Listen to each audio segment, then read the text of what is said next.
இந்த இடத்துல உட்காந்து ஜபத்தில் உட்காரும்போது எனக்கு நான் எழுதின பாட்டு அத்தனையுமே ஜப நேரத்தில் ஆண்டவர் தந்த ஒரு பாட்டு தான். அல்லேலூயா. சும்மா இருக்கும்போதெல்லாம் பாட்டு வராது, யோசனை பண்ணி பார்த்தாலும் வராது. அப்போ நேற்றைக்கு காலையில் ஒரு 9 மணிக்கே வந்தேன். கிட்டத்தட்ட ஒரு 12 மணி வரைக்கும் ஜெபம் பண்ணிகிட்டு இருக்கும்போது இந்த 4 அடிகளையும் ஆண்டவர் அப்படியே தந்தார். அல்லேலூயா.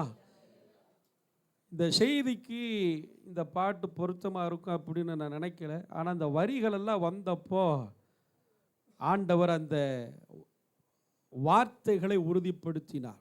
செய்திக்கு நாளைக்கு இதுதான் சபைக்கு செய்தி அப்படிங்கிறத கர்த்தர் உறுதிப்படுத்தினார். நல்ல வசனங்களை ஆண்டவர் தந்து நம்மோடு கூட பேசினார். அல்லேலூயா. அதனால் இன்னைக்கு மனம் திரும்புதலை குறித்த ஒரு செய்தியைத்தான் நம்ம என்ன செய்ய போகிறோம், கேட்க போகிறோம். என்ன பாஸ்டர், நாங்கள்லாம் மனம் திரும்பி பிதா குமாரன் பரிசுத்த ஆவியின் நாமத்தினாலே மூழ்கி ஞான ஸ்நானம் எடுத்து அந்நிய பாஷைகளை பேசி ஊழியம் செய்து காணிக்கைகள் தந்து தசமபாகங்கள் தந்து கூட்டங்கள் நடத்தி எத்தனையோ அப்படிலாம் நாங்கள் செஞ்சுருக்கிறோம். எங்களுக்கு போய் மனம் திரும்புங்க அப்படிங்கிற பிரசங்கத்தை கொடுத்தீங்கன்னா இன்றைக்கி நாங்கள் என்னமோ நினச்சி வந்தோம். இப்படி ஒரு வார்த்தையை சொல்லி எங்களை ஏமாற்றத்தில் அனுப்புகிறீங்களே அப்படின்னு ஒருவேளை நீங்கள் நினைக்கலாம். அல்லேலூயா. ஏமாற்றத்தோடு ஆண்டவர் ஒரு நாளும் போக விட மாட்டார். அல்லேலூயா. அல்லேலூயா. அல்லேலூயா. ஏன்னா ஆண்டவர் தருகிற வார்த்தை ஒரு நாள் எப்படி போகாது, அது வெறுமையாக அவர்கிட்ட போகாது. வசனம் அப்படித்தான் சொல்லுது. நான் அனுப்பின காரியத்தை அது என்ன செய்யும், வாய்க்க பண்ணும். மாரியும் உறைந்த மழையும் வானத்திலிருந்து இறங்கி பூமியை நனைத்து அதில் முளை கிளம்ப பண்ணி பயிர்களை என்ன செய்யும், முளைப்பிக்கிறது போல என் வார்த்தைகளும் அப்படியே இருக்கும். அது வெறுமையா என்னிடத்திற்கு வராது என்று ஆண்டவர் சொன்னார். அப்போ இன்னைக்கு மனம் விரும்புங்கள், பரலோக ராஜ்யம் சமீபத்தில் இருக்கிறது என்று சொன்ன இந்த வார்த்தை நிச்சயமாக நமக்கு என்ன செய்யும், பிரயோஜனமாக இருக்கும். அல்லேலூயா. சரி, மனம் திரும்புதல் அப்படிங்கிற இந்த வார்த்தைக்கு கிரேக்க வார்த்தை என்ன அப்படின்னு பார்த்தீங்கன்னா, எழுதணும்னா நீங்கள் எழுதி கொள்ளலாம். மனம் திரும்புங்கள் அப்படின்னு சொல்லப்பட்டிருக்கிற தமிழ் வார்த்தையில் இருக்கிற கிரேக்க வார்த்தை என்ன பேர் அப்படின்னா மெட்ரானோ ஏவோ அப்படின்னு போட்டிருக்கு. மெட்ரானோ சொல்லுங்க, மெட்ரானோ ஏவோ. ஏஹோ இல்லை ஏஓ. ஏசுக்கு வருது இல்லையா, ஈ போட்டு ரெட்டை கொம்பு போட்டு ஏசு எழுதுறோம்ல, அந்த ஏ அப்புறம் ஓ. ஓனா நம்ம ஓ ஓ அது இல்லை.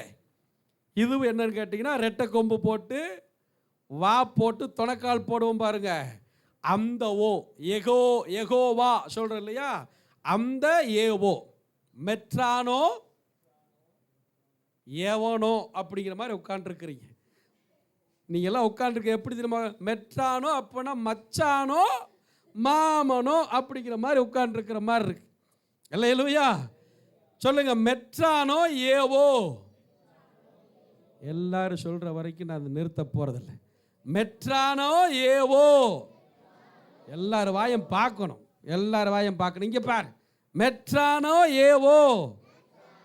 ஜெகதீஷ் கூட சொல்லிட்டேன், எவ்வளோ அருமையாக சொல்கிறான் பாரு. அல்லேலூயா.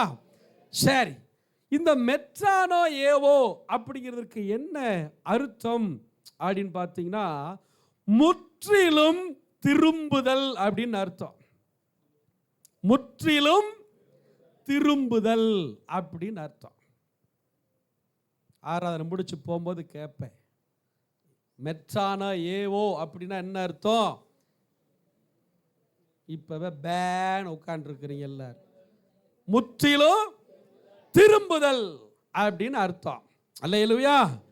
சரி, இந்த வார்த்தையைத்தான் மனம் திரும்புங்கள் அப்படிங்கிற இடத்துல என்ன செஞ்சிருக்கிறாங்கனாக்கா போட்டிருக்கிறாங்க. மனம் திரும்புங்கிற இடத்துல எப்படி போட்டிருக்குது? முற்றிலும் திரும்புங்கள் என்று அர்த்தமுடைய மெட்ரானோ ஏவோ அப்படிங்கிற வார்த்தையை பயன்படுத்தி இருக்கிறாங்க. அல்லேலூயா. அறகுறையா திரும்புறது அல்ல, ஏனோ தானோன்னு திரும்புறது அல்ல, கடமைக்காக திரும்புறது அல்ல, அடுத்தவங்க சொன்னாங்கிறதுக்காக திரும்புறது அல்ல. இப்போ நான் கிழக்க பார்த்து நிற்கிறேன் அப்படின்னு சொன்னா இப்படி அறகுறையா திரும்புறத குறிக்காது, இப்படி நிற்கிறது குறிக்காது. இப்படி நிற்கிற நான் அப்படியே ஆப்போசிட்டா என்ன செய்யறது? இப்படி திரும்பிடுறது. இதுக்கு பேர் தான் முற்றிலும் திரும்புதல். அல்லேலூயா. அப்ப மனம் திரும்புதல் அப்படின்னா முற்றிலும் திரும்பி மனம் திரும்பிட்டேன் அப்படின்னு சொன்னா நான் முற்றிலும் என்ன செஞ்சுட்டேன்? திரும்பி விட்டேன் அப்படின்னு அர்த்தம். இப்ப கேட்கிறேன், நம்ம எல்லாருமே மனம் திரும்பி இருக்கிறோமா?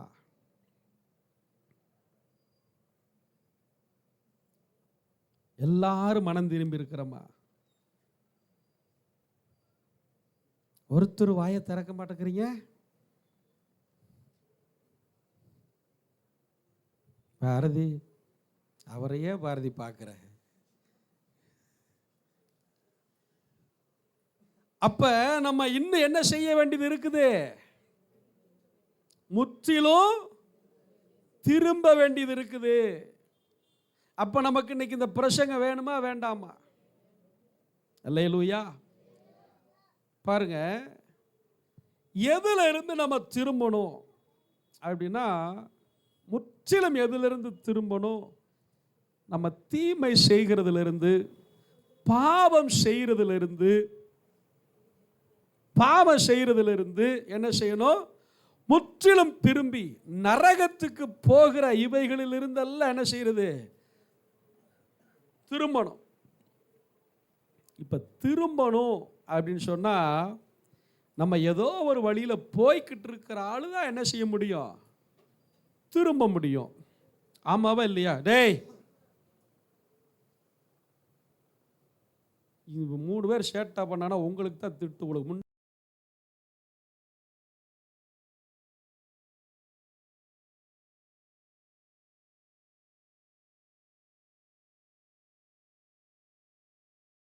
திரும்பணும் அப்படின்னு சொன்னா, ஒரு வழியா போய்கிட்டு இருக்கிறேன், இல்லைன்னா ஒரு இடத்துல நின்றுட்டு இருக்கிறேன், அந்த இடத்துல இருக்கிற நான் தான் என்ன செய்யணும்? போய்கிட்டு இருக்கிற ஆள் தான் திரும்பணும்.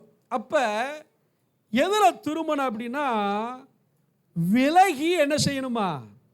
நான் போய்கொண்டிருக்கிற வழியிலிருந்து விலகி சரியான இடத்திற்கு நேரம் என்ன செய்யணும்? திரும்புதல். அதுக்கு பேரு தான் மனம் திரும்புதல்.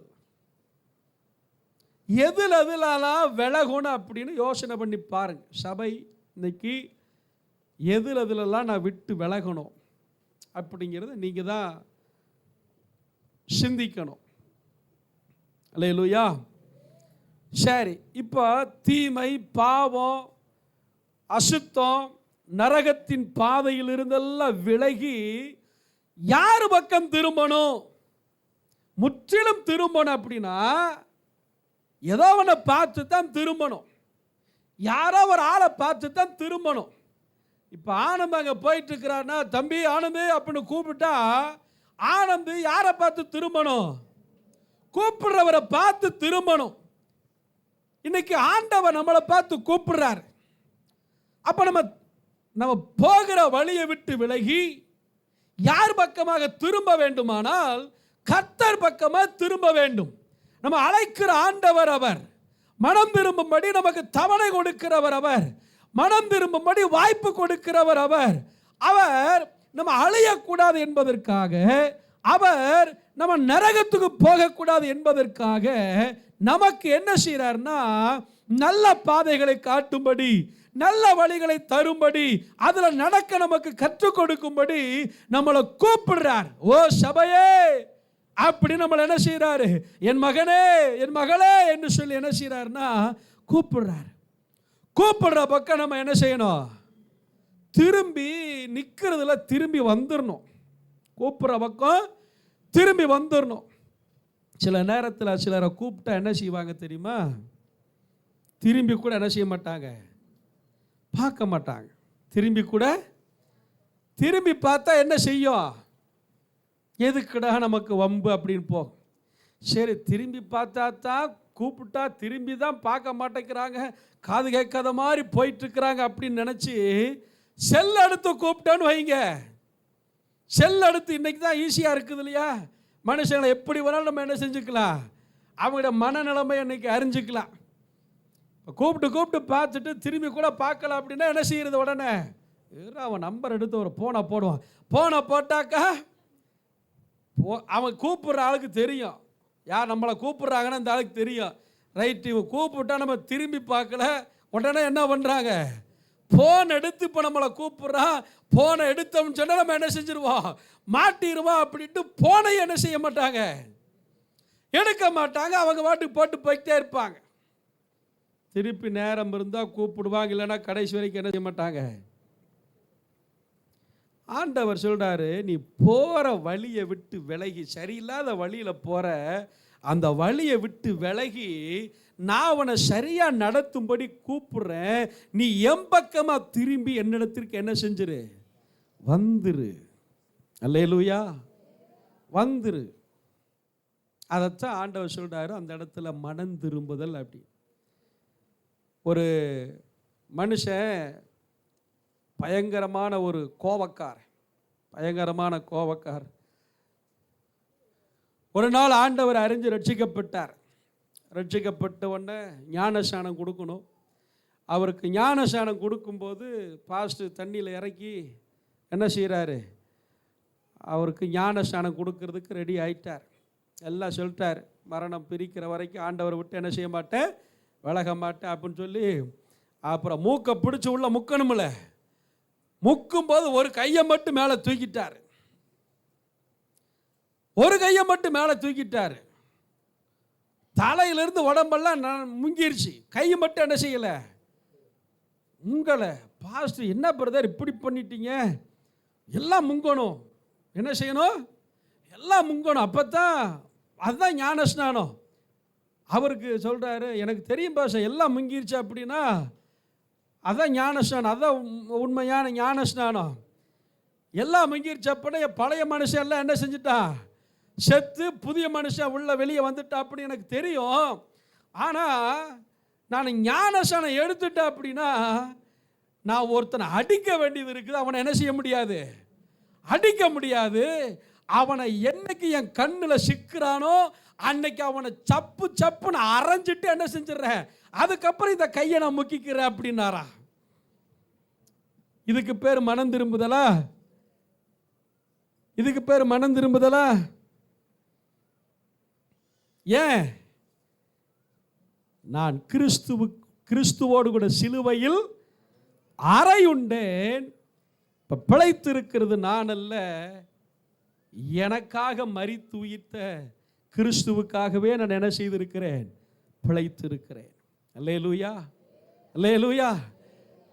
இது ஒரு ஜோக்காக இருந்தாலும் அந்த ஆளாவது உண்மையை ஒத்துட்டார். எனக்கு ஒரு ஆள் மேலே கோபம் இருக்குது, வைராக்கியம் இருக்குது, அதனால் இந்த கையை நான் என்ன செய்ய மாட்டேன், முக்க மாட்டேன். என்னைக்கு அவனை அடிக்கிறேன்னா அதுக்கப்புறம் வந்து முக்கிக்கிறேன் அப்படின்னு அவர் ஒத்துக்கிட்டார். நம்ம ஞானஸ்நானம் எடுத்திருக்கிற நம்மள அநேகர் நம்ம எப்படி இருக்கிறோம், முழுசாக ஆண்டவர் சமூகத்தில் ஒப்பு கொடுத்துட்டோம், அறிக்கை பண்ணிட்டோம், எல்லாம் செஞ்சிட்டோம். ஆனால் எந்த வாயின் அறிக்கைக்கும் தக்கபடி நம்மளால் 100க்கு 100 இன்னைக்கு வரைக்கும் என்ன செய்ய முடியல, வாழ முடியலை. சில நேரத்தில் துணிகரம், ஆண்டவர் எச்சரித்தும் துணிகரமா போற காரியம், துணிகரமா கீழ்ப்படியாம இருக்கிற காரியம், துணிகரமா பாவம் செய்கிற காரியம். ஆனா அப்ப எப்படி இருக்கிறோம்? மனம் திரும்பிட்டோன்னு சொல்றோம், ஞானசானம் எடுத்துட்டேன்னு சொல்றோம். கர்த்தருடைய ஆவியானவர் ரொம்ப துக்கப்படுறவர். ஏன் துக்கப்படுறார் தெரியுமா? இன்னைக்கு உலகத்தில் இருக்கிற மனுஷங்களை பார்த்து ஆண்டவர் துக்கப்படுறதை விட ரட்சிக்கப்பட்ட ஒவ்வொரு மனுஷரையும் பார்த்து இன்னைக்கு துக்கப்படுறது இன்னைக்கு அதிகமாக இருக்கு. ஒவ்வொருவரையும் பார்த்து ஆண்டவர் துக்கப்படுறது இன்னைக்கு அதிகமாக இருக்கு. ஏன் தெரியுமா? உலகத்தில் இருக்கிறவ இன்னும் ரட்சிக்கப்படலை, உலகத்தில் இருக்கிறவ ஆண்டவர் அறியலை, ஆண்டவருடைய அன்பு அவனுக்கு தெரியல, அவனுக்கு பரம ஈவு ருசி பார்க்க தெரியல. அந்த அந்த அப்படிப்பட்ட ஒரு பாக்கியம் ஸ்லாக்கியம் அவனுக்கு இல்லை. ஆனால் ரட்சிக்கப்பட்ட நமக்கு படிப்பு இல்லைனாலும் அந்தஸ்து ஆஸ்தி இல்லைனாலும் நம்மளை ஆண்டவர் ரட்சித்திருக்கிறார். பாருங்க, இன்னைக்கு நம்ம ஜெபம் பண்ணி சுகமாகுது, நம்ம ஜெபம் பண்ணி காரியம் வாய்க்குது, நம்ம ஜெபம் பண்ணி அற்புதம் நடக்குது. அப்படிப்பட்ட நம்மளை கொண்டு பயன்படுத்துகிற நம்ம முழுசா ஆண்டவர் பக்கம் என்ன செய்யலை? திரும்பலை. அவர் கூப்பிடுறார், வழி இதுதான்ப்பா, இதில் நடன்னு கூப்பிடுறாரு. சத்தியம் இதுதான்ப்பா, இதில் வான்னு கூப்பிடுறாரு. நீ ஒழுங்குபடுன்னு கூப்பிடுறார், நீ ஒழுங்குபடுத்துன்னு கூப்பிடுறார், நீ சீர்படுன்னு கூப்பிடுறார், நீ ஸ்திரப்படன்னு கூப்பிடுறார், நீ நரகத்துக்கு போகக்கூடாதுன்னு கூப்பிடுறார். ஆமென். ஆனா நம்ம என்ன செய்யறோம் தெரியுமா? விட்டு வந்த பாவத்தையே பின்னாடி தொடர்ந்து தொடர்ந்து தொடர்ந்து தொடர்ந்து போறது. விட்டு வந்த பாவத்தை பழி வாங்குற எண்ணம். இன்னைக்கு காலையில் எங்க வீட்டில் நடந்த ஒரு கொடுமையை கேளுங்க. கோழி அடை வச்சிருக்கிறேன், ஒரு 3 கோழி குஞ்சு பொரிச்சிருச்சு, இன்னும் ஒரு 3 கோழி அடையில் இருக்கு. அதில் ஒரு குஞ்சு பொரிச்ச கோழி அடைப்படுத்திருக்கிற கோழியை என்ன செய்யுதுனாக்கா கொத்திக்கிட்டே இருக்கும். அது அடையில் படுக்கிறத விட்டுட்டு எந்திரிச்சு ஓடும். அப்போ இந்த 2 கோழிக்கு நடுவில் என்ன செஞ்சேனாக்கா ஒரு 2 கட்டையை வச்சு இந்த கோழி அந்த கோழி பார்க்காம தெரியாமல் இருக்கட்டும் அப்படின்னு வச்சுட்டு நேற்றுக்கு முந்தானத்துக்கு இந்த காரியத்தை இப்படி பண்ணேன். நேற்றுக்கெலாம் நல்லா தான் இருந்துச்சு. இன்றைக்கி காலையில் பார்த்தா குஞ்சு கோழி அங்கே பக்கத்துலேயே இருக்குது. அடைப்படுத்திருக்கிற கோழி என்ன செய்யுதுனாக்கா அதை அடையை விட்டு வெளியில் வந்து அது நான் எப்பவும் போல் வெளியில் வர்ற மாதிரி வர்றதுக்கு பார்க்குது அப்படின்ட்டு நான் விட்டேன். அந்த கோழி 3 குஞ்சு தான் பொரிச்சிச்சு. இந்த அடைப்படுத்திருந்த கோழி அந்த குஞ்சு கோழியை கொத்துறதுக்கே பார்க்குது. நான் என்ன பண்ணேன்னா, இந்த குஞ்சு பொரிச்ச கோழி அடைப்படுத்திருக்கிற கோழியை ரொம்ப போய் கொத்தும், அதனால் இது வெளியில் போக விடாமல் அது கொத்துறதுக்கு பார்க்குது அப்படின்னு நினச்சிட்டு உள்ள கூட்டுக்குள்ளே போய் குஞ்சு பொரிச்சிருக்கிற கோழியை பிடிச்சிட்டேன். பிடிச்சிட்டு இந்த அடைப்படுத்திருக்கிற கோழியை வெளியே போகட்டும் அப்படின்னு சொல்லிட்டு வெளியே போ அப்படின்னா இது வெளியே வருது.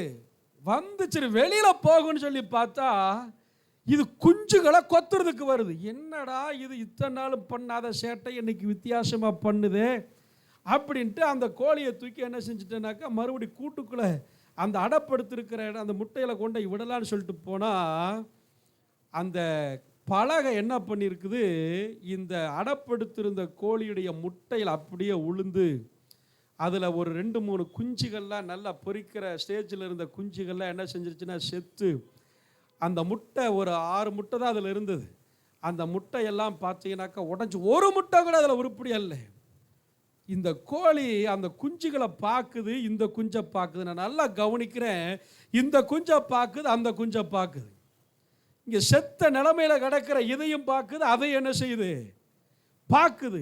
எனக்கு அப்போத்தான் புரிஞ்சது, அடாடா இதனுடைய வேதனை, இதனுடைய கஷ்டம், இது என்ன பண்ணுது, குஞ்சுகளை பழி வாங்கிறதுக்கு இது காத்திருக்குது அப்படின்னு அதை மாதிரி தண்ணிக்குள்ளே முக்கி 2 முறை முக்கி விட்டு இப்போ தனியாக அதை மட்டும் ஒரு கூண்டுக்குள்ள சரி வெளியில் விட்டா வெளியில் போயிடும் அப்படின்னு வெளியில் விட்டா வெளியில் இருக்கிற குஞ்சு கோழியெல்லாம் சேர்ந்து என்ன செய்ய பார்க்குது, அந்த குஞ்சுகளை இது கொத்துறதுக்கு போகுது.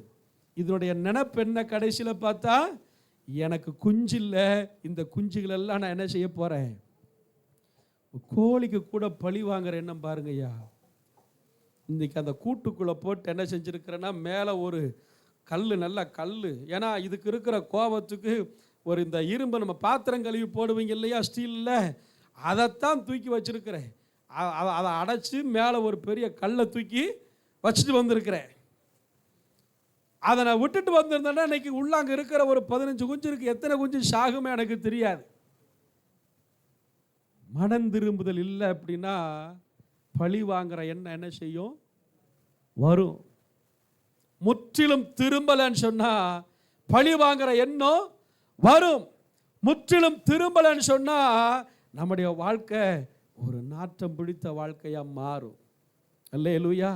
ஆண்டவர் சொல்றார், பழி வாங்குதல் எனக்குரியது, நான் பதில் செய்கிற உனக்காக, நீ பழி வாங்க நினைக்காத. அல்லேலூயா, அல்லேலூயா, அல்லேலூயா. சரி, அப்ப மனம் திரும்புதல் அப்படிங்கிற வார்த்தைக்கு என்ன அர்த்தம்? அந்த கிரேக்க வார்த்தை என்ன? மெட்ரானோ ஏகோ, ஏவோ, ஏகோ இல்லை ஏவோ. அல்லேலூயா. அதுக்கு என்ன அர்த்தம்? முற்றிலும் திரும்புதல் அப்படின்னு அர்த்தம். அல்லேலூயா. இன்னைக்கு ஆண்டவர் பார்க்குறாருங்க, நம்ம சாக வேண்டிய இடத்துல அவர் செத்தார். நம்ம போகிற பாதை சரியில்லை, நம்முடைய சுபாவம் சரியில்லை, நம்முடைய குணம் சரியில்லை, நம்முடைய நடக்க சரியில்லை, நம்முடைய பேச்சு சரியில்லை, ரட்சிக்கப்பட்ட மாதிரி இல்லை, ரட்சிக்கப்பட்டதற்குண்டான அடையாளம் இல்லை, ரட்சிக்கப்பட்டதற்குண்டான அறிகுறி இல்லை, அதனால் நீ மனம் திரும்பு அப்படின்னு ஆண்டவர் சொல்லும்போது நம்ம இந்த எச்சரிக்கையின் சத்தத்துக்கு நம்ம என்ன செஞ்சிடணும்? செவி கொடுக்க வேண்டும். அல்லேலூயா. மனம் திரும்பும்போது சில ஆசீர்வாதம் இருக்குது, அதை நான் சொல்கிறேன், வாசிங்க. ஸ்தோத்திரம். வாசிக்கலாமா? உபாகம புஸ்தகத்தில் 30:8-9 வாசிங்க. நீ மனம் திரும்பி கர்த்தரின் சத்தத்திற்கு செவி கொடுத்து நான் உனக்கு கற்பிக்கிற எல்லா கற்பனைகளின்படி நடந்து அப்போது உனக்கு நன்மைகளையும் உண்டாகும்படி தேவனாகிய கர்த்தர் உன் கை செய்யும் வேலை எல்லாவற்றிலேயும் உன் கற்பத்தின் கனியிலும் மிருக ஜீவனின் பலனிலும் நிலத்தின் கனியிலும் பரிபூரண உண்டாக செய்வார். அல்லேலூயா. 8ஆம் வசனம் சொல்லுது, நீ மனம் திரும்பி கர்த்தருடைய வார்த்தைக்கு செவி கொடுத்தால் உனக்கு பரிபூரண ஆசீர்வாதத்தை கட்டளையிடுவார். அல்லேலூயா, அல்லேலூயா. ஆசீர்வாதத்துக்காக உபவாசம் போடணுங்கிற அவசியம் இல்லை, கடன் பிரச்சனை மாறுறதுக்காக உபவாசம் போடணுங்கிற அவசியம் இல்லை, வீடு வாசலை கட்டுறதுக்காக நம்ம பிரயாசப்பட்டு ஓடி ஓடி உழைக்கணுங்கிற அவசியம் இல்லை. ஒரே வார்த்தை ஆண்டவர் சொல்றாரு, நீ மனம் திரும்பி என்னுடைய கட்டளைகளுக்கு ஒழுங்கா உண்மையா நீ செவி கொடுத்து நான் சொன்ன வார்த்தை பிரகாரம் நீ வாழுவாயானால் உனக்கு நிலத்தின் கனி, மிருக ஜீவனின் பலன், உன்னுடைய கைகளின் பிரயாசம் எல்லாவற்றிலும் உனக்கு என்ன செய்வேன்? பூரண ஆசீர்வாதம். அல்லேலூயா, அல்லேலூயா. எங்கேயாவது ஆசீர்வாதத்துக்காக நீ ஜெபம் பண்ணணும்னு ஆண்டவர் சொல்லியிருக்காரா? எனக்கு தெரிஞ்சு நான் இந்த 25 வருஷ ஊழியத்து அனுபவத்தில் எனக்கு தெரிஞ்சு பைபிளை நான் எங்கேயும் பார்க்கல. நீங்கள் ஆசீர்வதிக்கப்பட வேண்டுமானால் ஜெபம் பண்ண வேண்டும், நீங்கள் ஆசீர்வதிக்கப்பட வேண்டுமானால் ஜெபக்குறிப்பு எழுதி போட வேண்டும் அப்படின்னு எங்கேயாவது எழுதி வச்சிருக்காரா? ஏன் எழுதலை? ஆசீர்வதிக்கிறது யார் வேலை?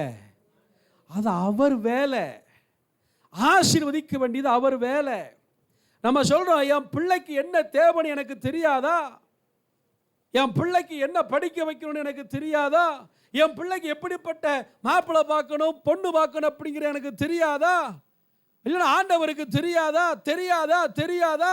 அப்படின்னு 1008 கேள்வி என்ன செய்யறோம்? நம்ம ஆண்டவரை பார்த்து கேட்குறோம். நான் ஜெபம் பண்ணத்தானே செய்கிறேன், நான் சபைக்கு வரத்தானே செய்கிறேன், எனக்கு அப்படி இருக்குது இப்படி நம்ம சொல்கிறோமே. ஆண்டவரை சொல்கிற ஒரே ஒரு காரியம் என்னன்னா, நீ மனம் திரும்பி என் கட்டளைக்கு நீ கீழ்ப்படிஞ்சு நட. இது பாவிகளுக்கு எழுதப்பட்ட வார்த்தை இல்லை. இது யாருக்கு எழுதப்பட்ட வார்த்தை இல்லை? பாவிகளுக்கு எழுதப்பட்ட வார்த்தை இல்லை, பின்மாற்றத்தில் போனவனுக்கு எழுதப்பட்ட வார்த்தை. ஆண்டவர் அறிந்து ஆண்டவர் விட்டு விலகி போறான் பார்த்தீங்களா, அவங்களுக்கு எழுத சொல்லப்பட்ட வார்த்தை. நீ மனம் திரும்பி மறுபடி கர்த்தருடைய கட்டளையின்படி நடந்தா அவர் உன்னை என்ன செய்வாரு? ஆசீர்வதிப்பார். ரெண்டாவது ஆசீர்வாதம் என்ன தெரியுமா? வாசிங்க 1 ராஜாக்கள் 8ஆம் அதிகாரத்தில் 47வது வசனம். 1 ராஜாக்கள் 8:47. அவர்கள் சிறைப்பட்டு போயிருக்கிற தேசத்திலே தங்களில் உணர்வடைந்து நல்லா கவனி, உணர்வடைந்து மனம் திரும்பி நாங்கள் பாவம் செய்து அக்கிரமம் பண்ணி துன்மார்க்கமா நடந்த ஆண்டவரே என்று சொல்லி தங்கள் சிறையிருப்பு இருக்கிற தேசத்திலே உம்மை நோக்கி வேண்டுதல் செய்து தங்களை சிறைப்படுத்திக் கொண்டு போன தங்கள் சத்துருக்களுடைய தேசத்திலிருந்து தங்கள் முழு இருதயத்தோடும் தங்கள் முழு ஆத்துமாவோடும் உம்மிடத்தில் திரும்பி தேவனே தங்கள் பிதாக்களுக்கு கொடுத்த தங்கள் தேசத்துக்கும் தேவரீர் தெரிந்து கொண்ட இந்த நகரத்திற்கும் உம்முடைய நாமத்திற்கும் நான் கட்டின இந்த ஆலயத்திற்கும் நேராக உம்மை நோக்கி விண்ணப்பம் பண்ணும்போது உமது வாசஸ்தலமாகிய பரலோகத்தில் இருக்கிற தேவன். சரி, அப்படியே 50ஆம் வசனத்தை வாசிங்க. விண்ணப்பம் பண்ணும்போது உம்முடைய ஜனங்கள் உமக்கு விரோதமாய் செய்த பாவத்தையும் அவர்கள் உம்முடைய கட்டளையை மீறிய அவர்கள் துரோகங்களையும் எல்லாம் மன்னித்து அவர்களை சிறைபிடித்துக் கொண்டு போகிறவர்கள் அவர்களுக்கு இறங்கத்தக்கதாக இரக்கத்தை அவர்களுக்கு கிடைக்க பண்ணுவீராக. மனம் திரும்பி அப்படிங்கிற வார்த்தை இந்த 2 இடத்துல அடிக்கடி நம்ம வாசிக்க முடியும். மனம் திரும்பிட்டா என்ன கிடைக்கும் தெரியுமா? 2வது ஆசீர்வாதம் இரக்கம் கிடைக்கும். அல்லேலூயா. இரக்கம் யார்கிட்ட கிடைக்கணும்? தேவனிடத்திலிருந்து நமக்கு இரக்கம் கிடைக்கணும். மனுஷ இரக்கம் வேற, தேவ இரக்கம் வேற. மனுஷன் சில நேரத்தில் இறங்க மாட்டாங்க, மன்னிக்க மாட்டான். மனுஷங்கிட்ட சில நேரத்தில் ஒப்புரவாயிருவோம், யார்கிட்ட ஒப்புரவாக மாட்டோம்? தேவனிடத்தில் ஒப்புரவாக மாட்டோம். அவருடைய இரக்கத்தை பெற காத்திருக்க மாட்டோம். வசனம் சொல்லுது, நீங்கள் விண்ணப்பம் பண்ணால், மனம் திரும்பி விண்ணப்பம் பண்ணும்போது என்ன செய்வீங்க அப்படின்னா, தேவனுடைய இரக்கத்தை பெற்றுக்கொள்ளுவோம். அல்லேலூயா. நம்ம நினைக்கிறோம் பாருங்க, ஆண்டவர் என் மேலே இரக்கம் இல்லை, ஆண்டவர் என் ஜபத்துக்கு பதில் தரல, ஆண்டவர் என் குடும்பத்தை ஆசீர்வதிக்கலை, ஆண்டவர் என் நிலைமையை மாற்றலை கிடைக்கல, பண்ணலை, தரலை, ஆசீர்வதிக்கலை. இல்லை. ஆனால் அவருக்கே அங்கே என்ன இல்லை? அவருக்கே நம்ம அந்த வீட்டில், அந்த குடும்பத்தில், அந்த நபருக்குள்ள, அந்த மனுஷனுக்குள்ள என்ன இல்லை? அவருக்கே இடம் இல்லை. ஆனால் அவர் தர்ற ஆசீர்வாதம் எல்லாம் எனக்கு வேணும்னு நம்ம என்ன செய்கிறோம்? கேட்குறோம். நல்லா யோசனை பண்ணி பாருங்க.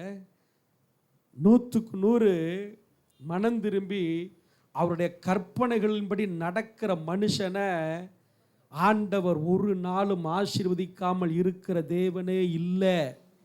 அல்லேலூயா. இங்க 100க்கு 99% என்ன செய்யணும்? ஆண்டவரை காயப்படுத்துறது. 100க்கு 98% ஆண்டவரை பிரியப்படுத்தாம அவரை வேதனைப்படுத்துறது. ஆனா 100% ஆசீர்வாதத்தை மட்டும் எதிர்பார்க்கிறது. 2% கடமைக்காக பண்ற ஜபம், கடமைக்காக வருகிற ஆராதனை, கடமைக்காக சபைக்கு வருகிற காரியம், இது அதிகபட்சம் எத்தனை சதவீதம்? இந்த 2% வச்சு 98% நம்ம கிட்ட இருக்கிற குறைவுகளை மறந்து, நம்ம கிட்ட இருக்கிற பாவத்தை மறந்து, எல்லாவற்றையும் மறந்து, நான் சரியா இருக்கிறேன், நான் ஒப்புரமா இருக்கிறேன், நான் ஆண்டவருக்கு எனக்கு ஐக்கியம் இருக்குது அப்படி நினைச்சு என்ன செய்யுது, அந்த 2% திருப்திப்படுற அனுபவம். இதுதான் மனம் திரும்பாத அனுபவம். பவுல் சொல்றாரு, தன்னைத்தானே நிதானித்து பார்த்தால் நாம நியாயம் தீர்க்கப்பட மாட்டோம். நம்ம சில நேரத்தில் பாஸ் நியாயம் தீர்க்கிறார், பாசமா நியாயம் தீர்க்கிறோம் அப்படி சில நேரத்தில் நமக்கு நினைக்க தோணுது. பிரசங்கத்தில் நம்மளை குத்தி பேசுறாங்க, பிரசங்கத்தில் என்ன தாக்கி பேசுறாங்க, அப்படி அல்ல. சரிப்படுத்தணும்னா ஆண்டவர் கழுதையை வச்சு கூட பேசுவார். உணர்த்தணும் அப்படின்னாக்க ஆண்டவர் சேவலை வச்சு கூட கூவ விடுவார். அல்லேலூயா. அவருடைய இறக்கம் வேணுங்கிறதுக்காகத்தான் இந்த அக்கறை. இந்த பிள்ளை சேட்டை பண்ணுது, சேட்டை பண்ணிட்டு விட்டுட்டே இருங்க, சேட்டை பண்ணிட்டு விட்டுட்டே இருங்க. நாளைக்கு அடங்குமா நம்முடைய வார்த்தைக்கு? அது உங்களுக்கு ஆசீர்வாதமா வந்து முடியுமா? உங்களுக்கு நல்ல சாட்சியா வந்து நிற்குமா? அது எப்படித்தான் வந்து நிற்கும்? ஆரம்பத்தில் சேட்டை பண்றதை பார்த்தா சந்தோஷமா இருக்கு. சின்ன குழந்தையா இருக்கும்போது தூக்கி அந்த குழந்தை கிக்கி கிக்கி அப்படின்னாக்கா என்ன செய்யுது? சிரிக்கும். சிரிச்சுக்கிட்டே என்ன செய்யும்? கையை காலை உதறும். காலை உதறும் போது நெஞ்சு மேல படும். ஐயோ என் பிள்ளை எங்க உதைக்கிறான், எங்க உதைக்கிறான், என் நெஞ்சு மேலையே உதைக்கிறான், ஐயோ அப்படின்னு சிரிக்கிறது. 15 வயசு ஆனதுக்கு அப்புறம் அதே மாதிரி நெஞ்சில் உதைக்கிறான். ஏண்டா பெத்த மகனை என்னை நெஞ்சில மிதிக்கிறியாடா அப்படின்னு. அதுக்கப்புறம் என்ன செய்யறது? குழந்தையா இருக்கும்போது சந்தோஷப்படுறோம்ல, ஏன் வாலிபன் ஆனதுக்கு அப்புறம் நமக்கு ஏன் அந்த சந்தோஷம் வரல? அப்பையும் உங்க பிள்ளை தானே, அப்பையும் உங்க மக தானே. பிறந்த குழந்தையா இருக்கும்போது வர்ற சந்தோஷம் வாலிபனான பிறகு பெரியவனான போது, நம்மளை எதிர்த்து பேசும்போது, நம்மளை நெஞ்சில மிதிக்கும் போது, நம்மளை அடிக்கும் போது அப்பயும் அந்த சந்தோஷம் வர மாட்டேங்குது. இப்ப என்னவா மாறிட்டான்? பெருசாயிட்டான். நல்லது கெட்டது அவனுக்கு தெரியும். அதே போலத்தான் சொல்றேன், ஆண்டவர் நம்ம விசுவாசத்தில் குழந்தைகளாக இருக்கும்போது நம்மளை சில நேரத்தில் கண்டு காணாதவர் போல இருப்பார். கொடுத்துருவார், கேட்குறதெல்லாம் கொடுத்துருவார், தந்துருவார். ஆனால் நீங்கள் அனுபவசாலியாக மாற மாற மாற, நீங்கள் விசுவாசத்தில் வளர வளர வளர உங்களை சரிப்படுத்தினாத்தான் நான் தருவேன் அப்படிம்பார். நீ மனம் திரும்பி உண்மையா என் கட்டளைகளின்படி நீ நடந்தாத்தான் உனக்கு என்ன செய்வேன், உனக்கு இதை நான் கொடுப்பேன் அப்படிம்பார். ரட்சிக்கப்பட்ட புதுசில் வெத்தலை வாக்கு போட்டோம், மனம் திரும்பாமையே ஞானசானம் எடுத்தாச்சு, மனம் திரும்பாமையே ஞானசானம் எடுத்தாச்சு, சினிமா பார்த்தோம், என்னென்னமோ பண்ணோம். அப்ப பண்ண ஜபத்துக்கு கூட ஆண்டவர் பதில் தந்தார். அப்ப பண்ண ஜபத்துக்கு கூட சுகம் கொடுத்துட்டார். அப்ப வந்து தேவையெல்லாம் சந்திச்சுட்டார். நான் சினிமா பார்க்கும்போதே கொடுத்தார்ல, நான் சீரியல் பார்க்கும்போதே கொடுத்தார்ல, நான் பொய் சொல்லும் போது எனக்கு கொடுத்தார்ல. நீ ஒருவேளை குழந்தையா இருந்த அன்னைக்கு நீ பண்றதை சகிச்சுட்டு ஆண்டவர் என்ன செஞ்சாரு? சோர்ந்து போகக்கூடாது கொடுத்தாரு. இப்போ எங்கள் ஊரில் ஒரு பழமொழி சொல்லுவாங்க, 7 கழுத வயசு ஆயிடுச்சு அப்படிம்பாங்க. எத்தனை கழுத வயசு? 7 கழுத வயசு. இன்னும் என்ன இல்லை, ஒரு உருப்படி இல்லை, இன்னும் ஒரு மாற்றம் இல்லை. 7 கழுத வயசு இல்லை, 7 கழுத வயசாமா. 7 எலும்பு. கழுத என்ன செய்தா? எந்திக்க பொதி சுமக்க தன்னை ஆயத்தமாக்குது இல்லையா?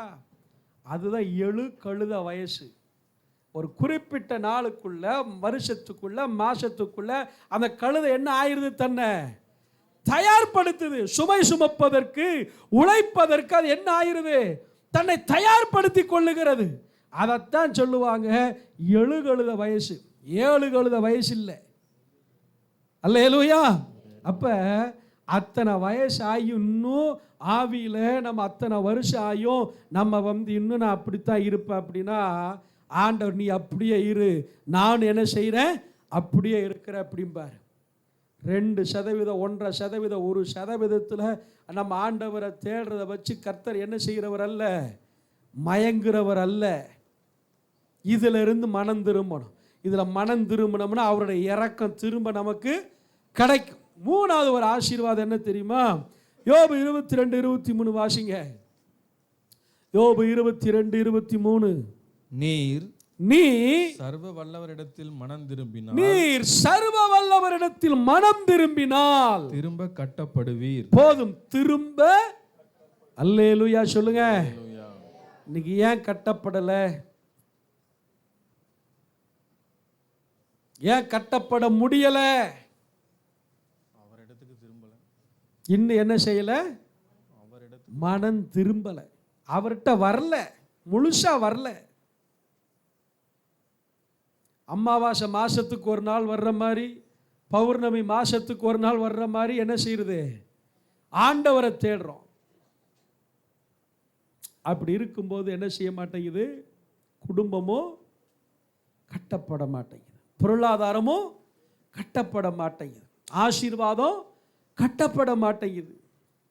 அது சொல்றாரு, நீ சர்வ வல்லவரிடத்தில் மனம் திரும்பி அவரை தேடுனா உன் வீடு கட்டப்படும். அல்லேலூயா. மனம் திரும்பும் போது இந்த ஆசீர்வாதம் நிறையா இருக்கு. இதுதான் இன்னைக்கு செய்தி இல்லை, செய்தியினுடைய நோக்கம். அதுக்கு அடுத்ததான் இப்போ நான் ஒரு 20 நிமிஷத்துக்குள்ள முடிச்சிடும். மனம் திரும்பினா இதெல்லாம் ஆசீர்வாதம் இருக்கு.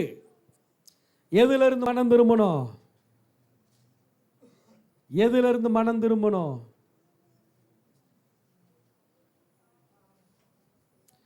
நான் போகிற வழியை விட்டு விலகி என்னை கூப்பிடுகிற தெய்வத்துக்கு நேரம் என்ன செய்யணும்?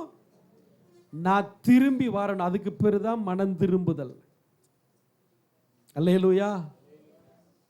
ஆண்டவரே சொன்னார் தெரியுமா? ஆண்டவர் என்ன சொன்னாரு? பிரசங்கம் பண்றார். ஆண்டவர் என்னதான் செய்யறாரு? பிரசங்கம் பண்றார். ஆண்டவர் அதைத்தான் உதாரணத்துக்காகவே சொல்றார். மத்தேயு 12:41 வாசிங்க. மத்தேயு 12. யோனாவின் பிரசங்கத்தை கேட்டு நினிவே பட்டணத்தார் மனம் திரும்பினார்கள். போதும். யோனாவின் பிரசங்கத்தை கேட்டு என்ன செய்தார்களா? நினிவே பட்டணத்தார் மனம் திரும்பினார்கள். அதனால் ஆண்டவர் அந்த பட்டணத்துக்கு அழிவு உண்டாகுன்னு சொன்னதுலேருந்து கர்த்தர் மனம் திரும்பினாரா? அந்த பட்டணத்துக்கு இறக்க வந்துச்சா? அல்லேலூயா. மத்தேயு 11:20-21 சொல்றாரு. தீரு சீதோன் பட்டணங்களை பார்த்து சொல்றாரு, அப்பொழுது தமது பலத்த செய்கைகளில் அதிகமானவைகளை அதிக அற்புத அடையாளங்கள் செய்ய கண்ட பட்டணங்கள் மனம் திரும்பாமல் போனபடியினாலே அவைகளை அவர் கடிந்து கொள்ள தொடங்கினார். போதும். அதிகமான அற்புத அடையாளங்கள் எங்க செய்தாரா? தீரு சீதோன் பெத்சாயிதா அப்படிப்பட்ட பட்டணங்கள் ஆண்டவர் செய்தார். மற்ற ஊர்கள் அந்த மாதிரி அற்புத அடையாளங்கள் நடக்கல. அந்த பட்டணத்தில் மிக அதிகமான அற்புத அடையாளங்களை செய்தார். ஆனா அவங்க என்ன செய்யலையா? மனம் திரும்பல. இன்னைக்கு ஆண்டவர் எத்தனை அற்புத அடையாளம் நம்ம வீட்டுக்கு செய்கிறார். நம்ம மனம் திரும்பலன்னா ஆண்டவர் கண்டிப்பா நம்மளை என்னதான் செய்வார்? உனக்கு ஐயோ அப்படிங்கிற வார்த்தையை தானே நமக்கு சொல்லுவாரு. நம்மளை கடிந்து கொள்வாரா? கடிந்து கொள்ள மாட்டாரா? மனம் திரும்பாத பட்சத்தில் நமக்கு என்ன உண்டு? கடிந்து கொள்ளுதல் வரத்தான் செய்யும். ஆமாவா இல்லையா? இன்னொரு இடத்துல சொல்றார் பாருங்க. லூக்கா 15:7 10 சொல்றாரு, மனம் திரும்புகிற ஒரு பாவியின் நிமித்தம் பரலோகமே என்ன செய்யுமா? சந்தோஷம், மிகுந்த சந்தோஷப்படும். அப்ப ஆண்டவர் நம்ம மனம் திரும்பிட்டா அவருக்கு எவ்வளவு சந்தோஷம் பாருங்க. நம்ம ஆண்டவருடைய வழியில சரியா நடக்க ஆரம்பிச்சுட்டா அவருக்கு எவ்வளவு சந்தோஷம் பாருங்க. நினைக்கிறோம் நான் பண்ற தப்பு பாசுக்கு தெரிய போதா, நான் பண்ணுற தப்பு எங்கள் வீட்டுக்கு தெரிய போதா, நான் பண்ணுற தப்பு என் ஃப்ரெண்டுகளுக்கு தெரிய போதா, நான் பண்ணுற தப்பு எங்கள் ஊருக்குள்ள இருக்கிற யாருக்காவது தெரிய போதா? யாருக்கும் தெரிய வேண்டாம், தெரியணுங்கிற அவசியமே இல்லை. உன்னை படைச்ச ஆண்டவருக்கு தெரியும், உன்னை படைச்ச உன் கூட இருக்கிற ஆண்டவருக்கு தெரியும், உன்னை நேசிக்கிற ஆண்டவருக்கு தெரியும், உன்னை விரும்புகிற ஆண்டவருக்கு தெரியும், உனக்காக மரித்த இயேசுவுக்கு தெரியும், உன் பாவத்தை சுமந்தெடுத்திருக்கிற ஆண்டவருக்கு நீ எப்படிப்பட்ட வழியில போய் கொண்டிருக்கிறாய் என்பது தெரியும். தெரியுமா தெரியாதா? அதனாலதான் சொல்றாரு நீ மனம் திரும்பு. அதனாலதான் சொல்றாரு நீ மனம் திரும்பு. நீ மனம் திரும்பிட்டா நான் சந்தோஷப்படுவேன். நீ மனம் திரும்பிட்டா என் பரலோகம் என்ன செய்யுங்கிறாரு? சந்தோஷப்படுங்கிறாரு. நீ மனம் திரும்பிட்டா உனக்கு ஆசீர்வாதம் உண்டு. நீ மனம் திரும்பிட்டா உன் குடும்பம் மறுபடி கட்டப்படும். நீ மனம் திரும்பிட்டா ஆமென் ஸ்தோத்திரம் உனக்கு இரக்கம் காட்டுவேன் ஆண்டவர் சொல்றார். அல்லேலூயா. சரி, இப்ப மனம் திரும்புதலில் என்ன நடக்கும்? இதைத்தான் இன்னைக்கு நான் பிரசங்கமாக எடுக்கணும் அப்படின்னு நினச்சேன். சரி, அதை நம்ம மனம் திரும்பிட்டா ஆசீர்வாதம் இருக்குங்கிறதை நம்ம சொல்லணும் இல்லையா? அதனால தான் இப்போ மனம் திரும்புதலில் என்ன நடக்கும் அப்படின்னு ஒரு வேத பகுதியிலிருந்து ஒரு வார்த்தைகளை நம்ம அப்படியே தியானிக்க போகிறோம். ஒரே வேத பகுதி தான் 1 சாமுவேலின் புஸ்தகத்தில் 7ஆம் அதிகாரத்தை திருப்பி கொள்ளுங்க. அதில் தான் இன்னைக்கு இந்த செய்தியினுடைய சாரம் அதில் தான் ஆண்டவர் வச்சிருக்கிறார். ஆமென் ஸ்தோத்திரம். 1 சாமுவேல் புஸ்தகத்தில் 7ஆவது அதிகாரத்தை நம்ம திருப்பி கொள்ள போகிறோம். மனம் திரும்புதலில் என்ன நடக்கும் அப்படிங்கிறத குறித்து ஆண்டவர் இஸ்ரவேல் ஜனங்களை வைத்து நமக்கு சில வார்த்தைகளை அங்கே நமக்கு வைத்திருக்கிறார். வாசிக்கலாமா? ஃபர்ஸ்ட் 7ஆம் அதிகாரத்தை எடுத்துங்க, 2வது 3வது வசனத்தை வாசிங்க வேமா. பெட்டி கீரியாத் யாரிமிலே அநேக நாள் தங்கி இருந்தது. 20 வருஷம் அங்க இருந்துச்சு. இஸ்ரவேல் குடும்பத்தார் எல்லாரும் கர்த்தரை நினைத்து புலம்பிக் கொண்டிருந்தார்கள். சாமுவேல் இஸ்ரவேல் குடும்பத்தார் யாவரையும் நோக்கி, நீங்கள் உங்கள் முழு இருதயத்தோடும் கர்த்தரிடத்தில் திரும்புவீர்களானால் அந்நிய தேவர்களையும் அஸ்தோரத்தையும் உங்கள் நடுவிலிருந்து விலக்கி இருதயத்தை கர்த்தருக்கு நேராக்கி ஆராதனை செய்யுங்கள். அப்பொழுது அவர் உங்களை பெலிஸ்தர் கைக்கு நீங்களாக்கி விடுவார் என்றார். அல்லேலூயா. சரி, சாமுவேல் காலத்தில் ஏலி பிரதான ஆசாரியனாக இருக்கும்போது பெலிஸ்தியர் இஸ்ரவேலருக்கு விரோதமாக வந்து என்ன செஞ்சாங்க? யுத்தம் பண்ணி இஸ்ரவேலரை தோற்கடித்து கர்த்தருடைய பெட்டியும் அங்கே போயிடுச்சு. 20 வருஷம் கீரியாத் யாரிமிலே கர்த்தருடைய பெட்டி இருக்கு. எத்தனை வருஷம்? 20 வருஷம். எங்க இருக்குன்னு தெரியல, எப்படி இருக்குன்னு தெரியல, என்ன ஆச்சுன்னு தெரியல, ஒன்றும் தெரியல. இப்போ புலம்புறாங்க. யார் புலம்புறா? நீங்க என் கூட வரணும். யார் புலம்புறா? இஸ்ரவேல் குடும்பம். எல்லாரும் சொல்லணும். ஏன் புலம்புறாங்க? எதுக்காக புலம்புறாங்க? எதுக்கு புலம்புறாங்க?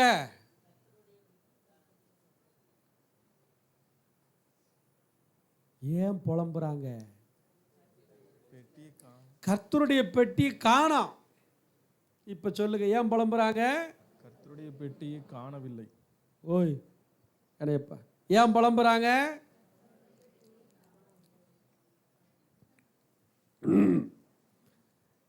வெளியெல்லாம் சொல்லுங்க, ஏன் புலம்புறாங்க?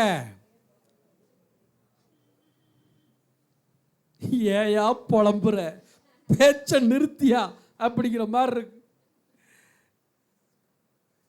இஸ்ரவேல் ஜனங்கள் எதற்காக புலம்பினார்கள்? பார்த்தா உயிர் பிடிக்குது, ஆனா உயிர் அடையல, உயிர் பிடிக்குது. இஸ்ரவேல் ஜனங்கள் ஏன் புலம்புறாங்க? கர்த்தருடைய பெட்டி. மைக்கிலெல்லாம் சொல்லாத, பிச்சு போடுவேன். வெளியில சொல்லுங்க, கர்த்தருடைய பெட்டிக்காக யார் புலம்புனா? அப்பா பரவாயில்ல. சரி, நேரம் போயிடுச்சு, 5 காரியம் இருக்கு. கர்த்தருடைய பெட்டியை காணோம் என்று சொல்லி என்ன செஞ்சாங்கன்னா புலம்புறாங்க. சாமுவேல் தீர்க்கதரிசியாயிருந்து, நியாயாதிபதியாயிருந்து, ஆலோசனைக்காரனாயிருந்து, ஜனங்கள் எல்லாரும் என்ன செய்தாரா? நியாயம் விசாரித்து கொண்டு வந்தார். இப்ப கர்த்தருடைய பெட்டிக்காக புலம்புகிற காரியத்தை சாமுவேல் பார்த்துட்டு ஒரு காரியத்தை சொல்றார். என்ன சொல்றார் தெரியுமா? திரும்ப கேட்கிற, இவங்க எதுக்காக புலம்புனாங்க? எல்லாம் சொல்லணும். எதுக்கு புலம்புனாங்க? அப்ப அந்த அளவுக்கு கர்த்தருடைய பெட்டி மேல பாசமா, பயமா? பயமா இருந்தா அது வரவே வேண்டாம்னு சொல்லி இருப்பாங்க. ஆமாவா இல்லையா? 20 வருஷம் ஆயிடுச்சு, கர்த்தருடைய பெட்டி எங்க போச்சே தெரியலையே, யார் வீட்டில் இருக்கு தெரியலையே, இருக்குதா இல்லையான்னு தெரியலையே அப்படிங்கிற ஒரு நல்ல எண்ணத்தோட தான் தேடுறாங்க. ஆனா முழு மனசா தேடல. எப்படி தேடல? முழு மனசா தேடல. உள்ள என்ன இருக்குது? வீட்டுக்குள்ள என்ன இருக்குது? அந்நிய தேவர்கள் இருக்கிறார்கள், அஸ்தோரத் இருக்கிறது, பாவம் இருக்கிறது. அதெல்லாம் பத்தாதுன்னு சொல்லி கர்த்தருடைய பெட்டியவும் தேடுறாங்க. அதையும் கொண்டு என்ன செஞ்சுக்கலாம், வச்சுக்கலாம்னு தேடுறாங்க. இது அப்படியே நம்ம வாழ்க்கையை இப்போ கொஞ்சம் கொண்டு வாங்க. நம்ம புலம்புறோம்ல, நாங்கள் எங்கே வாச புலம்புறோம்? நாங்கள் ஜெபம் பண்ணுறோம். வீட்டில் உட்காந்து என்ன செய்கிறோம்? நம்ம ஜெபம் பண்ணுறோம்ல, முழு மனசா ஜெபம் பண்ணுறோமா? சாமுவேல் அங்கே அழகா சொல்றாரு, முழு இருதயத்தோடும் கர்த்தரிடத்தில் திரும்புகிறவர்களானால் முழு இருதயத்தோடு திரும்புவார்களானால், மெட்ரானோ ஏவோ முழுவதும் திரும்பினார்கள். இங்க அறகுறையா இருந்துட்டு என்ன செய்யறான்? அந்நிய தெய்வம் உள்ள இருக்கு, பாவம் உள்ள இருக்கு, கசப்பு உள்ள இருக்கு, வைராக்கியம் உள்ள இருக்கு, சண்டை உள்ள இருக்கு, அக்கிரமம் உள்ள இருக்கு, துரைத்தனங்கள் உள்ள இருக்கு, விக்கிரகம் உள்ள இருக்குது.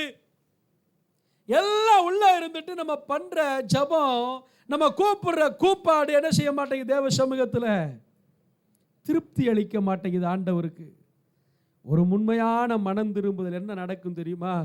சாமுவேல் அங்க சொல்றாரு, நீ என்ன செய்ய? எல்லாவற்றையும் விட்டு மனம் திரும்புவீர்களானால் கர்த்தர் உங்களை என்ன செய்வார்? பெலிஸ்தர் கையிலிருந்து. இது என்ன சொல்றாரு? ஒரு மனம் திரும்புதல் என்ன இருக்கும் தெரியுமா? அப்பவே ஜனங்கள் என்ன செய்தாங்களா? 4ஆம் வசனம்,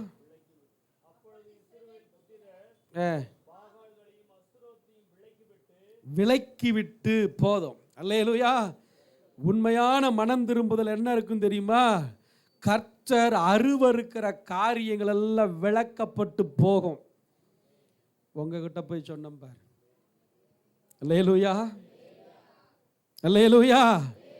ஒரு மனம் திரும்புதல் என்ன உண்டாயிருக்கும்? கர்த்தர் அருவருக்கிறது, தேவன் பிரியப்படாதது, தேவன் விரும்பாதது, தேவன் சொல்லாதது, தேவன் அனுமதிக்காதது அவைகள் என்னுடைய வாழ்க்கையில உள்ள இருக்குமானால் அவைகள் முழுவதும் என்ன செய்யப்படும்? விலக்கப்பட்டு போகும். அல்லேலூயா. அதுதான் ஒரு மனம் திரும்புதலுக்கு ஆரம்பம். அதுதான். அல்லேலூயா. உங்களுக்கு உதாரணத்துக்கு ஒன்று சொல்கிறேன்.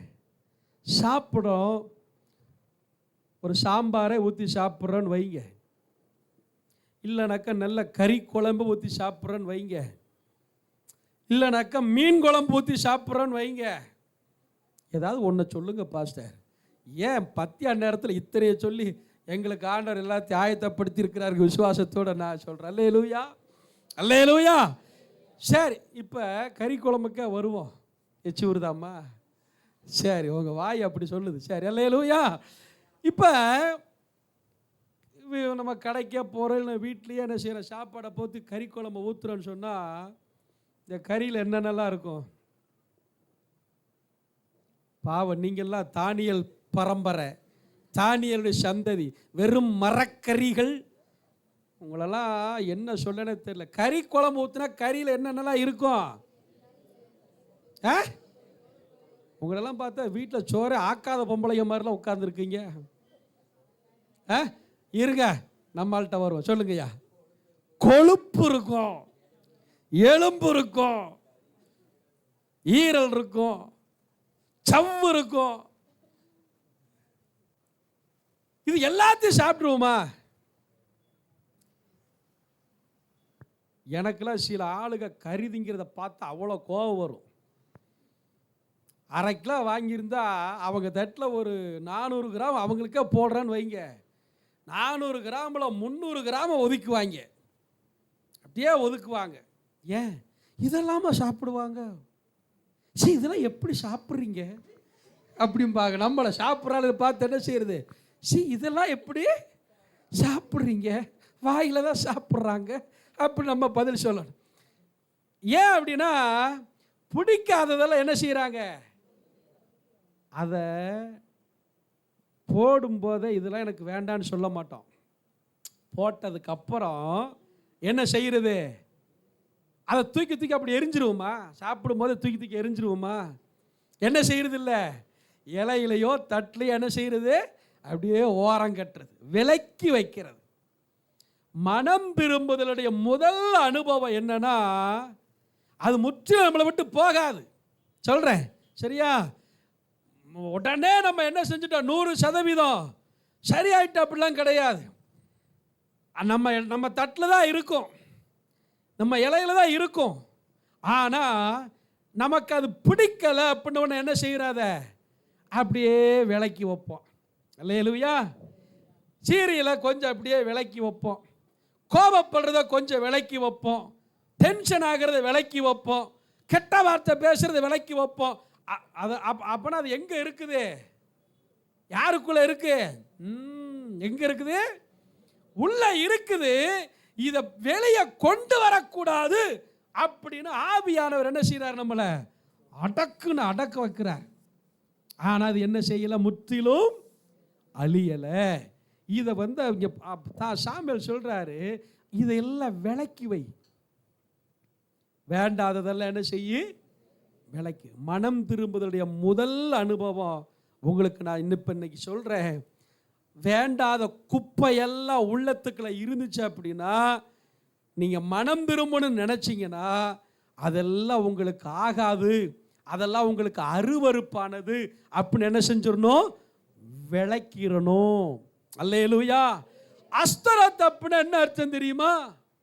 அஸ்தரத் அப்படின்னா என்ன அர்த்தம் தெரியுமா? அவன் அருவருப்பானவன் அப்படின்னு அர்த்தமா? என்ன அர்த்தம்?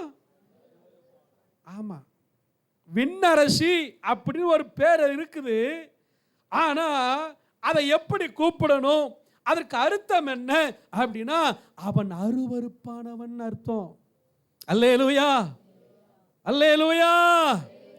அப்ப இஸ்ரவேலுக்குள்ள என்ன இருக்குது? அருவருப்பு உள்ள இருக்கு, ஆண்டவர் விரும்பாதது உள்ள இருக்கு, அசுத்தம் உள்ள இருக்கு, காமம் இருக்கிறது, காம வெறி இருக்கிறது, ஓரின சேர்க்கை இருக்கிறது, ஆண்டவர் விரும்பாத அத்தனை பிள்ளி சுனியம் உள்ள இருக்கு, ஆண்டவர் விரும்பாத 2 மனசான காரியங்கள் உள்ள இருக்குது, குந்தி குந்தி நடக்கிற அனுபவங்கள் உள்ள இருக்கு. நல்லா சாமுவேல் சொல்றாரு, இத்தனையும் உள்ள வச்சுக்கிட்டு கர்த்தருடைய பெட்டியை நீ தேடாத. எதை தேடாத? கர்த்தருடைய பெட்டியை தேடுறியா? அது எப்படிப்பட்டது தெரியுமா? அதை தொடுறதுக்கே நமக்கு தகுதி வேணும். கர்த்தருடைய பெட்டியில மகிமை தங்கி இருக்கும். கர்த்தருடைய பெட்டியில கர்த்தர் வாசம் பண்ணுகிறவராய் இருப்பார். அதுல கர்த்தர் அந்த பலகை, கற்பலகைகள் அதுல இருக்கிறது. தேவன் தெரிந்து கொள்ளப்பட்ட ஆரோனுடைய கோல் அதுல இருக்குது. நீ கர்த்தருடைய பெட்டி எதுக்கு தேடுற? உனக்குள்ள இருக்கிற இத்தனை அஸ்தரோத் அந்நிய தெய்வங்கள் எல்லாம் உள்ள வச்சுட்டு என்ன செய்யாத, மாய்மாலமா கர்த்தர் என்ன செய்யாத, தேடாத. அதை விட்டு நீ என்ன செய்? மனம் திரும்பு. அல்லேலூயா, அல்லேலூயா. 1 ராஜாக்கள்ல 11ஆம் அதிகாரத்தில் 5வது வசனம், 2 ராஜாக்கள்ல 23ஆம் அதிகாரத்தில் 13வது வசனம். சாலமோன் சீதோனியரின் தேவியாகிய அஸ்தரோத்தையும் அருவருப்பாகிய பின்பற்றினார். 2 ராஜாக்களுக்கு வாங்க, 23:13 வாசிங்க. இதோ 23:13 2 ராஜாக்கள் எருசலேமுக்கு எதிரே இருக்கிற நாசமலையில் வலதுபுறத்தில் சாலமோன், இங்க என்ன சொல்லப்படுது? சீதோனியராகிய அருவருப்பு. 1 ராஜாக்கள் என்ன சொல்லப்பட்டிருக்குது? அவர்களுடைய 1 ராஜாக்கள்ல 11 5 சாலமோன் தேவி. அங்க என்ன சொல்லப்பட்டிருக்கு? அங்க தேவி சொல்லப்பட்டிருக்கு. 2 ராஜாக்கள் என்ன சொல்லப்பட்டிருக்கு? அருவருப்பு. சாலமோனுக்கு அருவருப்பெல்லாம் எப்படி தெரியுதா? சாலமோனுக்கு அருவருப்பு எப்படி தெரியுது? சொல்லுங்க. தேவியாய் தெரிகிறது, தேவதையாய் தெரிகிறது, பிரதானமாய் தெரிகிறது. அதனால தான் என்ன பண்ணிட்டா? அதை கும்பிட ஆரம்பிச்சிட்டா. 2 ராஜாக்களை சொல்லுது, அது அருவருப்பு. கர்த்தரை தேடுற பிள்ளைகளுக்கு உலகம் எப்படி இருக்கும்? அருவருப்பா இருக்கும். இன்னைக்கு நமக்கு எது இஷ்டமா இருக்கோ, கர்த்தருக்கு இஷ்டமானது நமக்கு இஷ்டமா இருந்தா பரவாயில்ல. நமக்கு இஷ்டமானது எல்லாம் கர்த்தருக்கு இஷ்டமா இருக்கிறது இல்லை. சொல்றோம், எனக்கு பிடிக்குது நான் செய்கிறேன், எனக்கு பிடிக்குது நான் இப்படித்தான் இருப்பேன், எனக்கு பிடிச்சதை நான் சொல்கிறேன். கேட்கறதுக்கு நீ யார்? நீ ஏன் பேசுகிற? நான் சம்பாதிக்கிறேன், நான் இப்படித்தான் இருப்பேன். இதெல்லாம் என்னது தெரியுமா? சீதோனியரின் தேவி. அவங்களுக்கு அது தேவி, கர்த்தருக்கு அது எப்படிப்பட்டது? அருவருப்பானது. அல்லேலூயா. இப்போ இந்த அருவருப்பை தான் இஸ்ரவேல் ஜனங்கள் உள்ள உட்கார வச்சுட்டு, ஐயோ கர்த்தருடைய பெட்டியை காணுமே, அது எங்கே இருக்குதோ எப்படி இருக்குதோ அப்படிங்கிற ஒரு பாசாங்கும் எங்கே போகுது? வீட்டுக்குள்ளே இருக்கிற டிவி பெட்டியில் அருவருப்பு இருந்தால் கர்த்தருடைய பெட்டி நமக்கிட்ட என்ன செய்யாது? இருக்காது. நியூஸ் பாருங்கள், செய்திகளை பாருங்கள், வேறு ஏதாவது நல்ல பிரயோஜனமானதை பாருங்கள். 24 மணி நேரமும் சீரியலையே பார்க்காதீங்க, 24 மணி நேரமும் சினிமாவே பார்க்காதீங்க. செய்தியும் கூட பார்த்தீங்கன்னா திரும்ப திரும்ப என்ன செஞ்சுட்டே தான் இருக்கிறாங்க. ஆமாம், அதே தான் ஓடுது. நல்ல ஒரு ஆண்டவருடைய பாட்டோ செய்திகளோ இருந்துச்சுன்னா அதை என்ன செஞ்சுருங்க? போட்டு விட்டுருங்க. வீடு அதிலையாவது அந்த சத்தத்திலையாவது கொஞ்சம் என்ன செய்யட்டும்? நிரம்பி இருக்கட்டும். அல்லேலூயா, அல்லேலூயா. தாவீது சொல்றாரு சங்கீதத்தில், இது நான் தங்குகிற இடம். ஆண்டவர் சொல்றார், நான் தங்குகிற இடம், இதை நான் விரும்பினபடியினாலே அங்கே வாசம் பண்ணுவேன். நம்ம வீட்டில் ஆண்டவர் வாசம் பண்ணணுமா? அவருக்கு பிரியமானது வீட்டில் இருக்கட்டும், அவருக்கு பிரியமானது வீட்டில் நடக்கட்டும், அவருக்கு பிரியமானது வீட்டில் செய்யப்படட்டும். அல்லேலூயா. பாஸ்டர், நைட் நேரத்தில் தேனருவி கேட்டாத்தா எங்கள் காதுக்குள்ளெல்லாம் எப்படிப்பா என்ன இருக்கிற மாதிரி இருக்கு? தேனு பாஞ்ச மாதிரி இருக்கு. அது அப்படியே ஆதி காலத்து பாட்டு அப்படியே என்ன செய்யுது? ஓடும். நல்ல வேளைக்கு இப்போ இந்த சூரியன் வெப்பம் அதிகமாக இல்லை அப்படித்தானே? இல்லைனா ஒரு காலத்தில் எங்கே போனாலும் பஸ்ஸில் போனால் சூரியனப்பம், வீட்டில் போனால் சூரியனப்பம், எதிர்த்த வீட்டில், சைடு வீட்டில், எல்லா வீட்டில் எப்படித்தான் இருக்கும்? ஆமாம், கேளுங்க கேளுங்க கேளுங்க, கேட்டுக்கிட்டே இருங்க, வேற ஒன்றும் பண்ணாதீங்க அப்படின்னு ஒரு விளம்பரம் ஒரு காலத்தில் எங்கே பார்த்தாலும் என்ன செஞ்சிச்சு? இப்படித்தான் ஓடிச்சு. சரி போட்டோம். ஃபஸ்ட்டு மனம் திரும்புதலுடைய முதல் படி என்னன்னா, வேண்டாதவைகள் விளக்கப்படும். இன்னைக்கு நீங்கள் மனம் திரும்புவதற்கு ஒப்பு கொடுத்தீங்கன்னு சொன்னால், இங்கேருந்து போகும்போதே வேண்டாததெல்லாம் விளக்கி வச்சிருவேன் அப்படிங்கிற நோக்கத்தோட போங்க. 2வது என்ன தெரியுமா? 4ஆம் வசனத்தை வாசிங்க. புத்திரர் அஸ்தரோத்தையும் விலக்கி விட்டு கர்த்தர் ஒருவருக்கே ஆராதனை செய்தார்கள். கரங்களை தட்டி ஆண்டவரை மகிமைப்படுத்தலாமா? நல்ல கையை தட்டுங்க. அல்லேலூயா. நீங்க விளக்கிட்டீங்கன்னா அடுத்து உள்ள ஒன்றை சேர்த்துக்கணும். புரியுதா? உன்னை விளக்கிட்டோம் சொன்னால் அந்த காலி இடத்த உடனே என்ன செஞ்சிடணும்? நிரப்பிடணும். அந்த இடத்துக்கு யார் வந்துடணும்? கர்த்தர் வந்துடணும். அல்லேலூயா. அந்த இடம் வெறுமையாகவே என்ன செய்யக்கூடாது? இருக்கக்கூடாது. அந்த வீடு வெறுமையாகவே இருந்துச்சுன்னா என்ன ஆகும்? தன்னை விட பொல்லாத 7 ஆவிகளை கூப்பிட்டு கொண்டு வந்து உள்ள என்ன செய்ய ஆரம்பிச்சிடும்?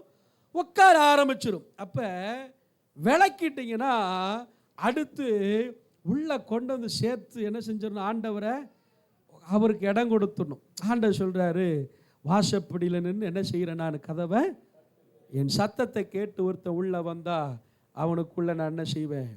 பிரவேசிப்பேன். அல்லேலூயா. அவனோடு கூட போஜனம் பண்ணுவேன். நான் அவனும் என்னோடு கூட என்ன செய்வா? பரஸ்பரம் ஒரு ஐக்கியம் அந்த இடத்துல உண்டாகும். அப்போ இப்போ ஒன்று சொல்கிறேன், விளக்கியாச்சுன்னு சொன்னா அல்லேலூயா. என்னம்மா பிரச்சனை உனக்கு? விளக்கியாச்சுன்னு சொன்னா அடுத்து செய்யக்கூடிய 2வது காரியம் என்னது? கர்த்தருக்கு ஆராதனை இருக்க வேண்டும். இந்த ஆராதனை இல்லைன்னு வைங்களேன், மறுபடி அடுத்து வரக்கூடிய பாதிப்பை நம்மளால என்ன செய்ய முடியல? தாங்குவதற்கு பலன் இல்லாமல் போயிடும். தாங்கிறதுக்கு பலன் இல்லாமல் போகும். அப்ப விளக்கிட்டேன்னு சொன்னா ஆண்டவரை ஆராதிக்க ஆரம்பிச்சிடணும். அல்லேலூயா சொல்லுங்க. ஆண்டவர் என்ன செய்யணும்? ஆராதிக்க ஆரம்பிக்க வேண்டும். அல்லேலூயா. ஆராதனையை நிறுத்தக்கூடாது, ஆராதனையை விடக்கூடாது. வீட்டில் பாடுறத ஆடுறத என்ன செய்யக்கூடாது? நிறுத்தக்கூடாது. வேத வாசிக்கிறத நிறுத்தக்கூடாது. அது தொடர்ந்து இருந்துகிட்டே இருக்கணும். அது இல்லாத வீடு தான் மறுபடி என்ன ஆகுதுன்னா, இருந்ததை காட்டில் இப்போ 2வது என்ன ஆகிருது? அதிக கேடுக்குள்ள, அருவருப்புக்குள்ள அந்த வீடு மாறுது. ஆண்டவர் ஒரு காரியத்திலிருந்து விடுதலை கொடுத்துட்டாருன்னா விடுதலையை தக்க வைக்கிறது மாத்திரமல்ல, நிரந்தரமாக உள்ள உட்காருங்கப்பான்னு சொல்லி என்ன செய்ய ஆரம்பிச்சிடணும்? அவர் தங்க வச்சிடணும். அல்லேலூயா. சரி, அடுத்து 5வது 6வது வசனத்தை வாசிக்கலாமா? 3வது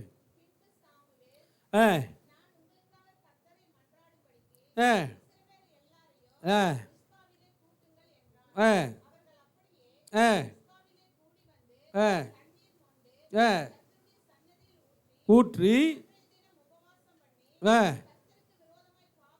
செய்தோம் என்று சொன்னார்கள். சரி, அல்லேலூயா. ஃபர்ஸ்ட் விலக்கி வைக்கணும். 2வது கர்த்தரை இறுக பிடிக்கணும். எழுதிங்க 2வது பாயிண்ட், இறுக பிடிக்கணும். 3வது விலக்கி வச்சதை இறுக நீங்க ஆண்டவரை பிடிச்சிட்டீங்கன்னா விலக்கி வச்சதை விட்டுறணும். என்ன செஞ்சிடணும்? சில நேரத்தில் சொல்றோம்ல, ஊரை விட்டு உனைய 1 மாசத்துக்கு என்ன செய்யறான்? விலக்கி வைக்கிறோம். எதுக்கு விலக்கி வைக்கிறோம்? நீ வரி கொடுக்கல, அதனால விலக்கி வைக்கிறோம். அப்புறம் 1 மாசத்துக்கு அப்புறம் என்ன செஞ்சுக்கலாம் நீ ஊருக்குள்ள? அது உலகம்.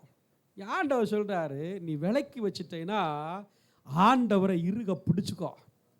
இறுக பிடிச்சிட்டேன்னா அதுக்கு அடுத்து நீ என்ன செஞ்சிருவ? விலக்கி வச்சதை விட்டு விலகிடுவ, விட்டுருவத. அது அடியோடு அதுக்கப்புறம் என்ன செஞ்சிடும்? போயிடும். அல்லேலூயா, அல்லேலூயா.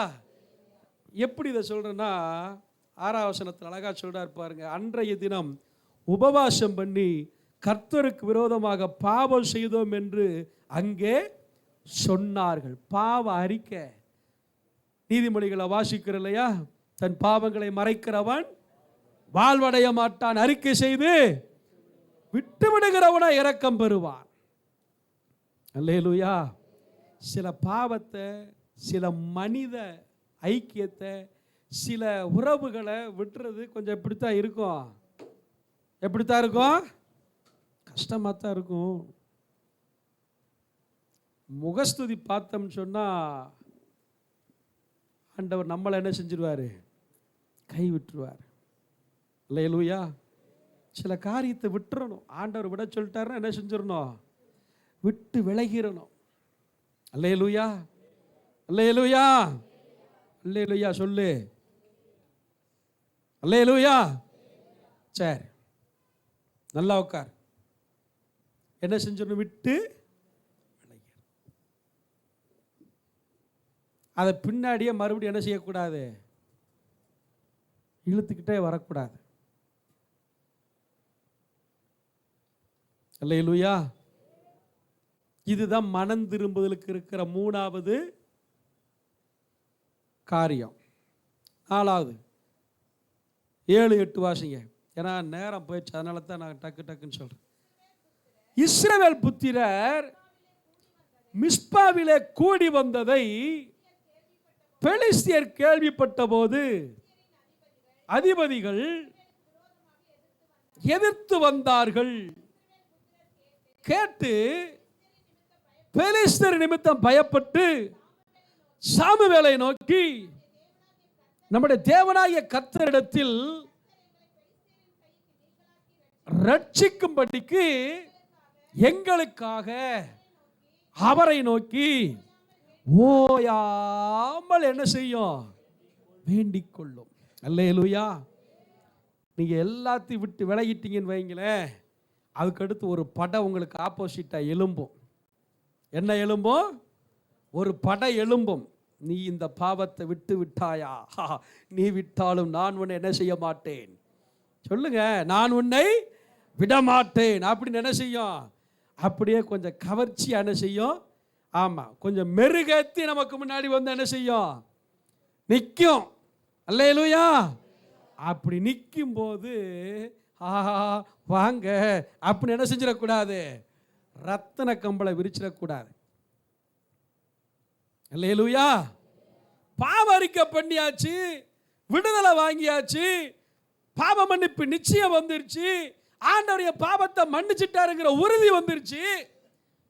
எல்லாம் நடந்ததுக்கு பிறகு மறுபடியும் என்ன வந்து நிற்குது? எதை விட்டுட்டு வந்தோமோ அதே என்ன செய்யுது? மறுபடியும் முன்னாடி வந்து நிற்குது. பெலிஸ்தியர்கள் அவர்கள் கைக்கு நீங்களாக்கி ரட்சிப்பதற்காகத்தான் ஆண்டவர் சாமுவேலை நியாயாதிபதியை ஏற்படுத்தினார். இப்ப இஸ்ரவேலர்கள் எல்லாரும் மிஸ்பாவிலே கூடினார்கள். மிஸ்பா அப்படின்னா என்ன அர்த்தம் தெரியுமா? காவர் கோபுரம் அப்படின்னு அர்த்தம். காவர் கோபுரம்னு அர்த்தம். நீங்க பாவ அறிக்கை பண்ணிட்டீங்கன்னா கர்த்தர் உங்களுக்கு மிஸ்பாவா இருப்பார். நீங்க ஆண்டவரை இறுக பிடித்து கொண்டீர்களே என்று சொன்னால் கர்த்தர் உங்களுக்கு மிஸ்பாவா இருப்பார். உங்ககிட்ட போய் சொன்ன பாரு, மிஸ்பான என்ன அர்த்தம்? ஆண்டவர் உங்களுக்கு காவல் கோபுரமா இருப்பார். வசனம் சொல்லுது, கர்த்தருடைய நாமம் பலத்த துருகம், நீதிமான் அதற்குள்ளாக ஓடி எப்படி இருப்பானா? சுகமா இருப்பான். தேவன் நமக்கு அடைக்கலமும் பலனும் ஆபத்து காலத்தில் அனுகூலமான காவற் கோபுரம் யாது. அல்லேலூயா. கர்த்தர் நமக்கு எப்படிப்பட்டவர்? காவற் கோபுரமா இருக்கிறார். நீங்க மனம் திரும்பினீங்கன்னா கர்த்தர் உங்க குடும்பத்துக்கு காவற் கோபுரம். நீங்க மனம் திரும்பிட்டீங்கன்னா கர்த்தர் உங்க தொழிலுக்கு காவற் கோபுரம்.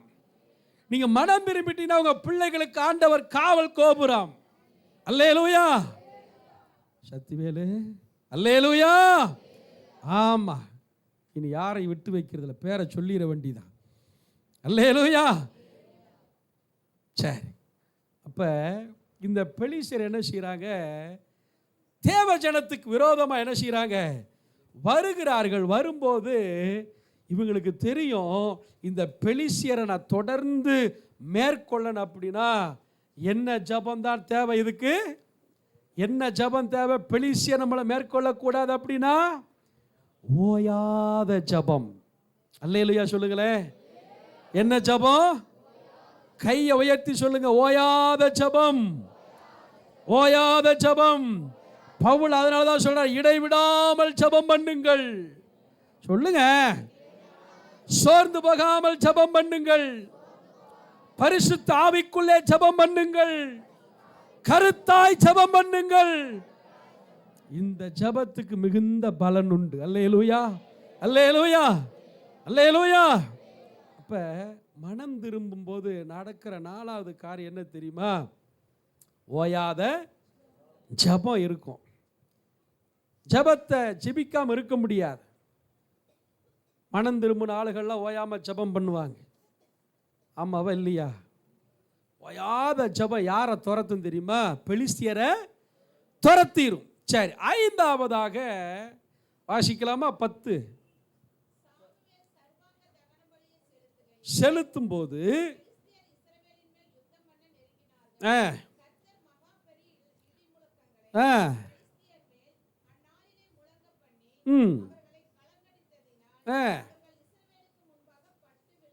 அல்லேலூயா.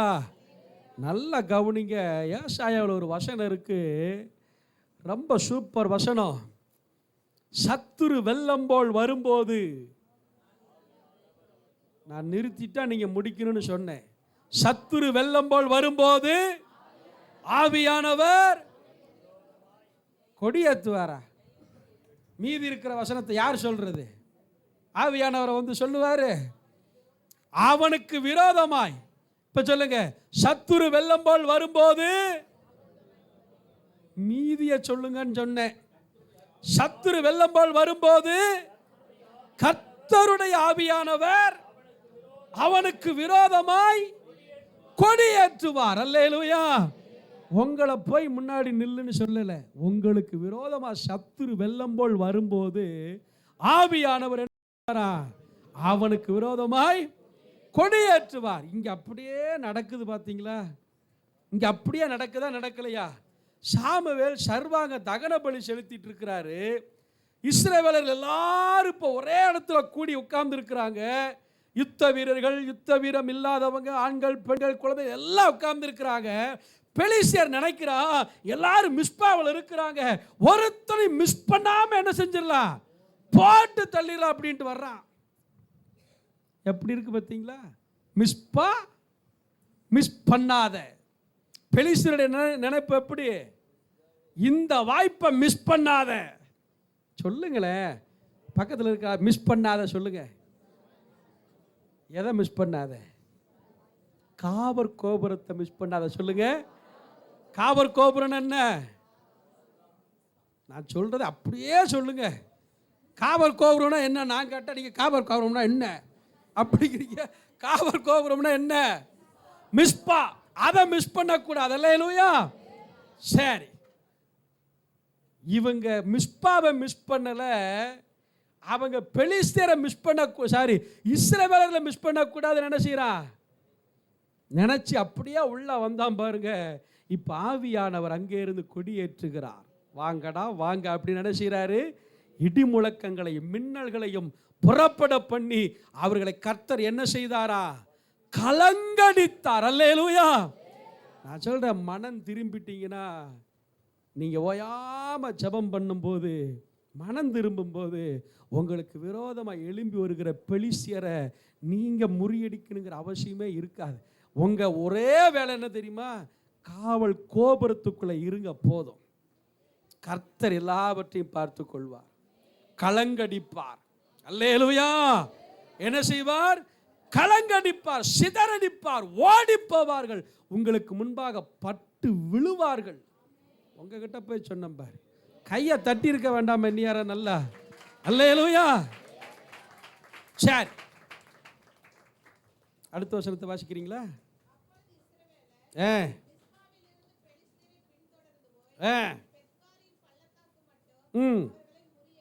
இப்ப பாருங்க, ஆண்டவர் துரத்துறாருன்னு தெரிஞ்ச உடனே இவங்களும் சேர்ந்து இப்போ என்ன செய்ய ஆரம்பிச்சிட்டாங்க? நம்மளாம் அப்படித்தானே? ஆமாவா இல்லையா? தடைகளை உடைக்கிறவர் உங்களுக்கு முன்பாக போகிறார்.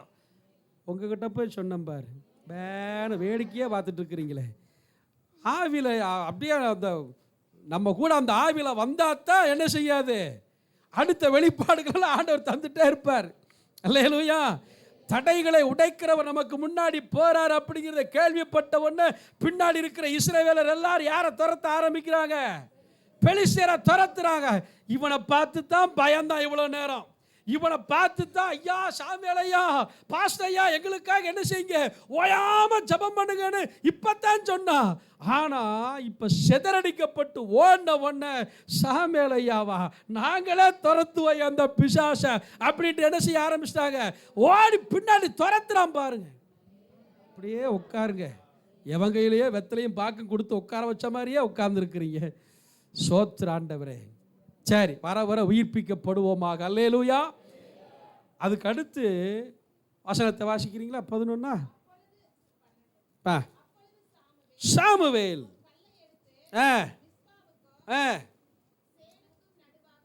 நிறுத்தி, இம்மட்டும் கர்த்தர் எங்களுக்கு உதவி செய்தார் என்று சொல்லி எபனேசர் என்று என்ன செய்தாங்களா, பேர் வைத்தாங்க. எதுக்கு நடுவா? மிஸ்பாவுக்கும் சேனுவுக்கு நடுவா ஒரு கல்லை நிறுத்தி என்ன செய்தாரா, அதுக்கு எபனேசர்னு பேர் வச்சார். நல்லா ஒன்று புரிஞ்சுக்குங்க, மனம் திரும்புதலுடைய அடுத்த நிலை எங்கே கொண்டு போய் நம்மளை நிறுத்தும் தெரியுமா? நமக்கு உதவி செய்த ஆண்டவரை மிஸ் பண்ணாமல் எப்போது நன்றி உள்ளவங்களா இருக்கும். அல்லேலூயா. மிஸ்பாவுக்கு சேனுவுக்கு நடுவ ஒரு கல், அந்த கல்லு தான் இயேசு. அல்லேலூயா. அந்த கல்லுக்கு பேர் என்ன கல்லு? எபனேசர். அல்லேலூயா. அது உதவியின் கல், உதவி செய்கிற கல். அது பெலிஸ்தியருக்கு விரோதமாய் இஸ்ரவேலருக்கு சாதகமாய் நிற்கிற அந்த கல்லை பார்த்தாலே விசுவாசம் வந்துடும். இந்த கல்லு பெலிஸ்தியரை துரத்தின கல்லு. இந்த கல்லு ஆமே ஸ்தோத்திரம் எங்களுக்கு ஜெயம் கொடுத்த கல்லு. அல்லேலூயா. அதனால தான் வசனம் சொல்லுது, இந்த கல்லை விசுவாசிக்கிறவன் பதறான். இது மூளைக்கல், இது விலையேறப்பட்ட கல், அது பரீட்சிக்கப்பட்ட கல், ஆகாதென்று தள்ளப்பட்ட கல்லாகிய இயேசு கிறிஸ்துவே மூளைக்கு தலைக்கல்லாய் மாறினார். அல்லேலூயா. அல்லேலூயா. அதுதான் மனம் திரும்பினவங்களுடைய அடுத்தபடி. ஆண்டவர் நம்மளை எங்கே கொண்டு வந்து நிறுத்தினாலும், ஆண்டவரே நான் எம்மாத்திரம், என் குடும்பம் எம்மாத்திரம், நான் எம்மாத்திரம், என் வீடு எம்மாத்திரம், நான் எம்மாத்திரம், என் ஆஸ்தி எம்மாத்திரம், எல்லாம் நீர் தந்தது ஆண்டவர். அல்லேலூயா. எல்லாமே நீர் தந்தது, எல்லாமே நீர் தந்தது, எல்லாமே நீர் தந்தது, எல்லாமே நீர் தந்தது. அல்லேலூயா. சரி, இதுக்கு அடுத்து இருக்கிறத ஒரு பெரிய ஆசீர்வாதம். என்னப்பா சார் இன்னைக்கு இப்படியே போறீங்களே? அப்படித்தான் போகணும்னு இன்னைக்கு ஆண்டவர் நடத்துகிறாரு. அப்படியே போய்கிட்டே இருப்போம். அல்லேலூயா. அல்லேலூயா. சரி, இப்போ நன்றிக்காக ஒரு கல்லை வச்சிட்டீங்க இல்லையா? அல்லேலூயா. இம்மட்டும் கர்த்தர் உதவினார் சொல்லி ஒரு நினைவு சின்னத்தை வச்சிட்டீங்கல்ல? அல்லேலூயா. இதுக்கு அடுத்து நடக்கிற காரியம் தாங்க பெரிய ஆசீர்வாதம். வாசிங்க அடுத்த 2 வசனத்தையும். இந்த பிரகாரம் பெலிஸ்தியர் அப்புறம் இஸ்ரவேலின் எல்லையிலே வராதபடிக்கு தாழ்த்தப்பட்டார்கள். கரங்களை தட்டி ஆண்டவருக்கு நன்றி சொல்லுவோமா? அல்லேலூயா. அல்லேலூயா. ஸ்தோத்திரம். மிஸ்பாக்குள்ள இருக்கும்போது பெலிஸ்தியர்கள் சிதறடிக்கப்படுவார்கள். எபனேசர்ங்கிற கல் உங்களுக்கு முன்னாடி இருக்கும்போது பெலிஸ்திய படைகள் உங்களுக்கு முன்னாடி தாழ்த்தப்பட்டு போகும். உங்கள் எல்லையில் வரவே வராது. நான் சொல்கிறேன், நீங்கள் மனம் திரும்பிட்டீங்கன்னா, இன்னைக்கு செய்தி தலைப்பு சொன்னா, தலைப்பு சொல்லலைல, தலைப்பு என்ன தெரியுமா? மனம் திரும்பி பாருங்கள். அல்லேலூயா. சொல்கிறோம்ல, சாப்பிட்டு பாருங்க, இந்த துணியை போட்டு பாருங்க, பிடிச்சா என்ன செய்யுங்க, ஒரு தடவை எங்கள் கடைக்கு வந்து பாருங்க, பிடிச்சா என்ன செய்யுங்க. அது மாதிரி இது மனம் திரும்பி பாருங்க. மனம் திரும்பி பார்த்து உங்களுக்கு ஆசீர்வாதம் இல்லைன்னா நீ அப்படியே போயிரு. இது ஆண்டவர் சவால் விடுற காரியம். உண்மையா மனம் திரும்பி பாருங்க, அதுக்கப்புறம் ஆண்டவர் உங்களை ஆசீர்வதிக்கிறாரா இல்லையா பாருங்க. அல்லேலூயா. அல்லேலூயா. சரி, அடுத்து அப்படி கீழே வாசிங்க. சாமுவேலின் நாளெல்லாம் அடுத்த வசனம். பெலிஸ்தர் இஸ்ரவேல் கையிலிருந்து பிடித்திருந்த எக்ரோன் துவக்கி காத் மட்டுமல்ல பட்டணங்களும் இஸ்ரவேலுக்கு திரும்ப கிடைத்தது. அல்லேலூயா சொல்லுங்களேன். இந்த மாதிரி வசனங்களை வாசிக்கும் போதெல்லாம் கையை தட்டி ஆண்டவரை நல்லா துதிக்க ஆரம்பிச்சிடணும். அல்லேலூயா. எதுக்கு துதிக்கணும்? இஸ்ரவேலர்கள் இழந்து போனதை, இஸ்ரவேலிருந்து பெலிஸ்தியர் புடுங்கினதை ஆண்டவர் திரும்ப அவனுக்கு கொடுத்தாராமா. கையை தட்டன உடனே அல்லேலூயா, அல்லேலூயா. நீங்க மனம் திரும்பிட்டீங்கன்னா, மனம் திரும்பிட்டோன்னு சொன்னா, கர்த்தருக்கு நேரம் உண்மையாய் திரும்பி விட்டோம் என்று சொன்னால் ஸ்தோத்திரம், நீங்க இழந்து போன ஆசீர்வாதம் எல்லாம் உங்களுக்கு திரும்ப உண்டு. அல்லேலூயா, அல்லேலூயா, அல்லேலூயா. கோபம், எரிச்சல், சுபாவம் எல்லாத்துல என்ன வேணும்? மனம் திரும்புதல் வேணும். பார்வை, சிந்தை, யோசனை, அடுத்தவங்களை பற்றிய நினைவுகள், குடும்பத்தை குறித்த நினைவு. சில நேரத்தில் பாருங்க, புருஷன் மேலே பொண்டாட்டிக்கு எப்போ என்னதான் இருக்குது? பார்த்தாலே எப்படித்தான் இருக்குது? இந்த நாய் பக்கத்தில் இருக்கிற நாயை பார்த்து அப்படிக்கு பாருங்க. அதே மாதிரி தான் இந்த ஆளை பார்த்தவன என்ன செய்யறது? உட்காரங்க. ஏ பொண்டாட்டியை பார்த்தவன என்ன பா ஏன்னா இவர் ஆம்பளையாம். இதுவே என்ன செய்யணும்? இதுல இருந்து நம்ம என்ன செய்யணும்? மனம் திரும்பணும். பிள்ளைகளை பார்த்தோன்னே பிசாசு பிசாசு, அவங்க அப்பனை மாதிரியா இருக்கு. அவங்க அப்பா உனக்கு யாரு? புருஷன் தானே. அல்லேலூயா, அல்லேலூயா. இப்படி வீட்டுக்குள்ளேயே நம்ம என்ன செய்ய வேண்டியதா இருக்கு? நம்முடைய சுபாவத்திலேயே மாற வேண்டியதா இருக்கு. இதுலயே மனம் திரும்புதல் வேணும். அதனாலதான் சொன்னேன், என்னால் தூஷிக்கப்பட்ட உம் நாமமே என்னால் திரும்பவும் மகிமை அடையணுமே. என்னால் எத்தனை இடத்துல ஆண்டவர் நாம தூஷிக்கப்பட்டிருக்கு. என் குடும்பத்தால் எத்தனை இடத்துல ஆண்டவர் நாம தூஷிக்கப்பட்டிருக்கு. நான் மனம் திரும்பிட்டேன்னு சொன்னா என் மூலமாவே அவங்க நாம திரும்ப என்ன செய்ய ஆண்டவரே? மகிமைப்பட ஆண்டவர். அல்லேலூயா. எளிமை நிற்கலாமா? எல்லாரும் எளிமை நிற்கலாமா? ஆமே, ஸ்தோத்திரம். மனம் திரும்பும் போது ஆசீர்வாதம் உண்டு. மனம் திரும்புதலுக்கு உண்டான அடையாளம் என்ன தெரியுமா? ஆமே, ஸ்தோத்திரம். மனம் திரும்புதலுக்கு உண்டான அடையாளம் பாவத்தை விலக்கி வைக்கிறது, ஆண்டவரை இறுக பிடித்துக் கொள்வது. மூணாவது, எல்லாத்தையும் விட்டு விலக்கிறது, வேண்டாதவைகளெல்லாம் விட்டு விலக்கிறது. நாலாவது, ஓயாத ஜெபம், ஓயாத ஜெபம். ஐந்தாவதாக, நீங்க ஜெயித்தவர்கள், முறியடிப்பீர்கள். வெளியில இருக்கிறவங்க எளிமை நில்லுங்க பாப்பா, ஒரு 2 நிமிஷம் ஜெபம் பண்ண